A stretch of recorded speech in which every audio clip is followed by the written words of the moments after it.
My chin is cold. Let's talk about fair use and etiquette.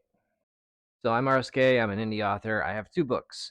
One is a novel for adults, and one is a educational guide for writing rough drafts for indie authors.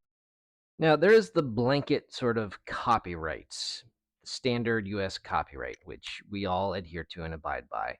But there is some flexibility in that. Obviously, there's an educational exemption for when people are writing book reports in school. They can use excerpts from your book in their reports without violating copyright. For reviewers can take little snippets from your book and not violate copyright. Fair use and parody, you can parody a work that's well protected under copyright. um, Anything beyond that, the first thing, the most nice, etiquette approved thing to do if you're going to use an indie author's work is to reach out to them personally and ask permission. Now, we're not talking about things like fan art, because fan art is awesome. However, if you made fan art and then you are going to make money selling your fan art, that's an entirely different conversation from just making a cool picture of a character you like. There's a difference there. So there are some things that you can't do under copyright, and I'm pretty sure most authors would agree with me on some of these. Like, you can't take the entire contents of someone's book and replicate them somewhere else online and put them behind a paywall. That's super illegal. It's called piracy. Even if the intention isn't to make money by sharing another author's work, even if the intention is to promote the author, um, you just can't do that. And I don't think any author out here would be okay with someone taking the entire contents of their book and putting it somewhere else, regardless of the intention or the mechanisms by which that book is delivered to a potential audience. In the same way, it's vitally important to remember the intended audience of a novel before you promote it to a particular group. For example, The Adventures of Hamira Nix, which I have repeatedly and repeatedly said is a book for adults. Whether or not you agree with me in that assessment is immaterial because it's my book. I'm the copyright holder. I decide who it's for.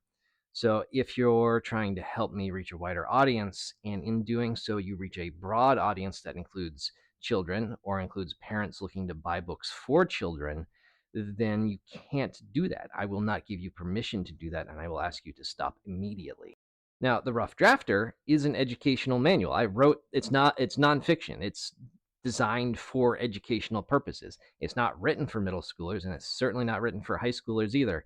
It's written for the collegiate level. It's for creative writing 101 and up. That's the intended audience there. So I wouldn't necessarily be upset if it was being promoted as a writing guide and found its way into a high school creative writing classroom, but that's not the intended audience. And if it was promoted for a younger crowd, I would also ask for that to stop. Now, all that aside, there are incredible opportunities as indie authors where we can do a lot more with our copyrighted material than the corporations would be comfortable doing. If you are another indie author and you want a space explorer woman to show up in your story suddenly, talk to me. Maybe we can work that out. I would love cameos and intertwined universes and worlds like that. I don't really care about, like, ooh, my copyright. If Hamira Nix showed up in someone else's space book, that would be incredible, right? But I would need some level of say in that first, which is why you always have to ask, right? Because maybe the book itself I'm not comfortable with in terms of content or in terms of, like, the point of the story.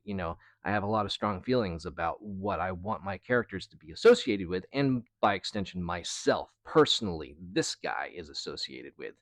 So that's why it's important to ask. And then if the author says no, respect that boundary. Now, I'm sure there are as many differing views on this whole situation as there are indie authors. After all, we're all artists, and all artists view their own art differently. They view other people's art differently.